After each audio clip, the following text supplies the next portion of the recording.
welcome to a brand new episode of Ask Joy. Today, I will be sharing with you the floor plan mistakes that buyers make. You know how when you buy a new launch, right, all you can do is to rely on the floor plan because you can't see the physical product yet. Then somehow, maybe years later, right, when you collect the key to your apartment, then the moment you step in, then you'll be thinking, this is actually much smaller than I expect. So this is something that is not uncommon. So if you do not know how to read floor plans, it's actually a huge risk, because in future when the product is already built, resale buyers who buy from you, all they care or rather all they trust is what they see in real life. Okay, so today I've actually prepared some examples to share with you.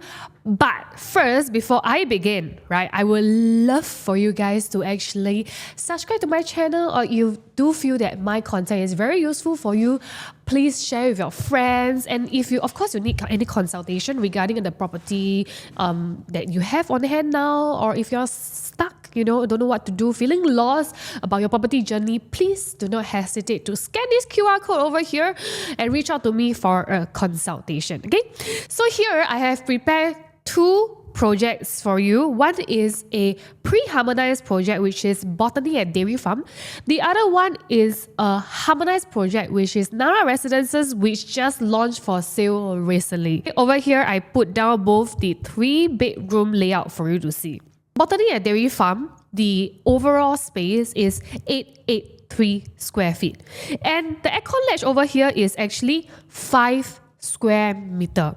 So today, if we were to take this 5 square meter, which is approximately 54 square feet from this size, right, we have actually 829 square feet of usable area.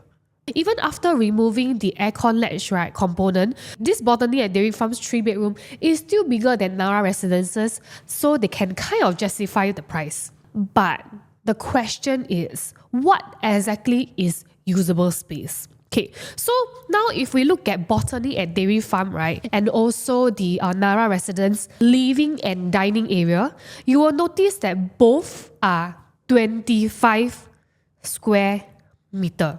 This means to say living and dining area should be the same, correct? However, this 25 square meter consists of areas that are not really usable, which is the foyer area. So in this kind of floor plan comparison, we cannot simply use like this square meter is the same as the other layout square meter. That's not how we read it, okay? To tell the actual living area, we have to look at the width and the length, which means we need to look at the actual measurement. In Botany and Dairy Farm, the width of the living area is actually 2.8 meter. And when you look at these Nara Residences, the width of the living room is 3 meter. So for those who are not familiar with like new launches in terms of measurement, 2.8 meter-ish is 2-bedroom living rooms width. But a 3-bedroom living room width is actually 3 meter. In real life, when a buyer step into Nara Residence living room, they are 100% going to feel that it's bigger than Botany and Dairy Farm's living room. Now, let's take a look at the master bedroom size for both Botany and Dairy Farm and also Nara Residences. Botany, right, have got 12 square meter. This is the size for their master bedroom. And for Nara is 14 square meter. In layman term, right, Nara Residence master bedroom definitely is bigger, but is it really bigger? Nara Residence is 2.7, right, 2.7 meter and also 3.85 meter. Whereas for Botany and Dairy Farm, it is 2.8 by 3.45 meter. When we did the comparison side by side, Nara Residence master bedroom, even though it's 2 square meter bigger, And in actual fact, the measurement do also justify that it is indeed bigger.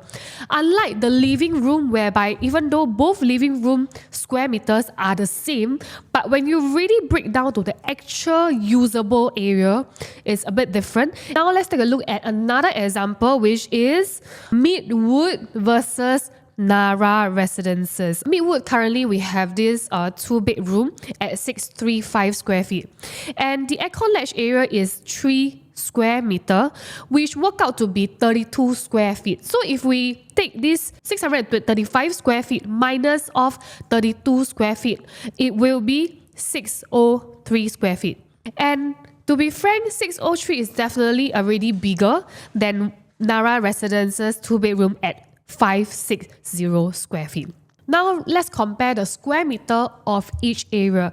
So for the living and dining, right, all in all we have got 27 square meter for the Midwood, whereas for Nara residences we have got 23 square meter. So on paper, Nara residences living and dining area is actually smaller within this Midwood itself. If you just focus on this living and dining area, right, you can see that the 27 square meter also comprises of the kitchen area. So technically this area that I just shaded, it is not really usable. The actual usable area is here, 2.7 multiplied by 4.38, and this is the actual living, or rather actual usable area. Now let's take a look at Nara residences. Okay, even though the entire area, right, is 23 square meter, which is obviously smaller. However, if we also remove this kitchen area, which is technically not usable, you can't really like sit down there and dine, right? So the actual usable area for the living and dining will be 4.92 multiplied by 2.8. So the actual usable space for Nara residences is significantly bigger than the actual usable space for Midwood. That's point 1. Okay, and now let's take a look at the common bedroom. For Midwood's common bedroom over here, right, you can see that the common bedroom we have got 2.4 over here multiplied by 2.9.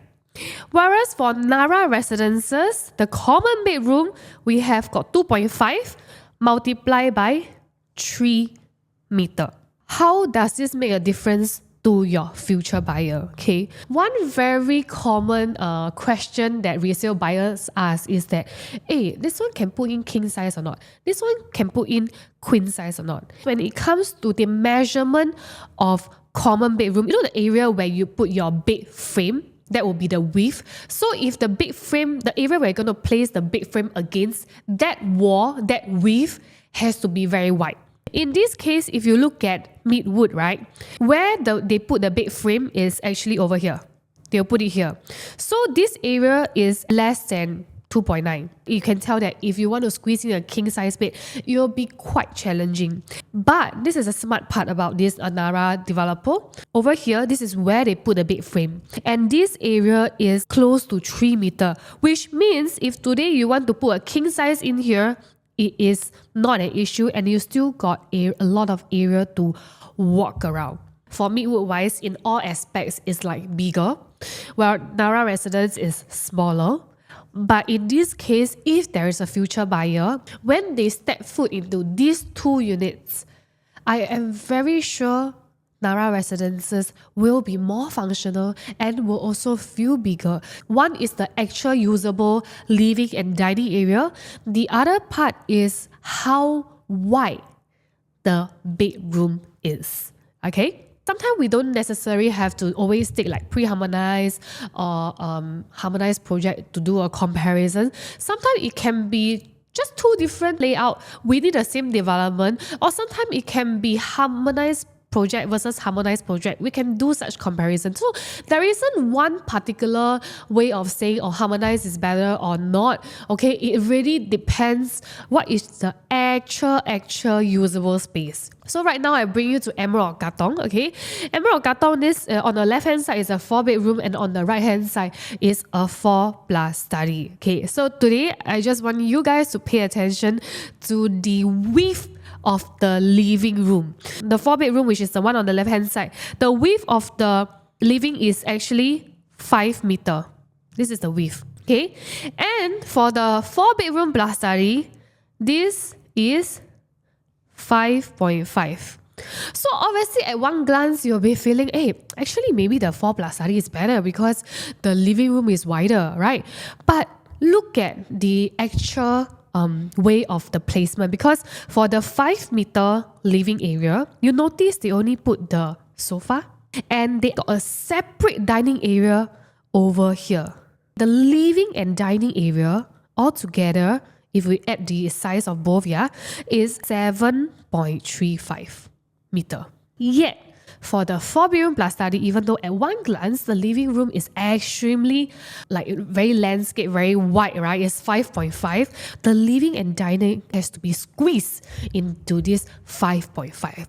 So I am also quite sure for this project in particular, if a buyer step foot into a 4+ study and when they step foot into a 4-bedroom, they will definitely feel that the 4-bedroom is bigger because there is a separate dining table on its own and the living of 5 meter is purely just for living room itself.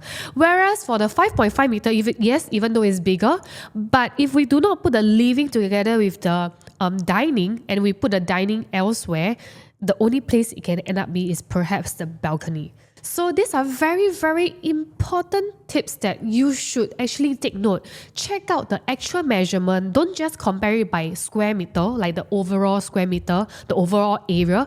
Compare with the actual usable space, actual living area that you're going to get. You have to think of yourself as a future resale buyer. When you step foot into this apartment, which one is going to be bigger and which one is going to be, you will have more usable space. In summary, don't just judge the usable space by the total area given, like the square meter given. Look at the actual measurements. Usually the living area, right, they will give you the total area of living, dining, and then they will include the foyer area. Sometimes they will include the kitchen as well. So you really have to know what's the actual living space I'm going to get in terms of the width and also the length and make a comparison from there. One of the tips that you can check out is that for your living room, right, check out the width and the actual usable space. For the bedroom, what's most important is the width of the wall that you're going to put your bed frame against. Because that will determine whether you can put a queen or you can put a king or even a super king. Okay, that is something very, very crucial that I personally feel that a lot of buyers actually overlook. And this is extremely important in the resale market for a lot of resale buyers out there. And so that comes to the end of today's sharing. Okay, if you do find this video useful, just share it around, share the knowledge. And remember to subscribe to my channel. It will really means a lot to me. Alright, if not, then I will see you in the next episode of Ask Joy. Bye!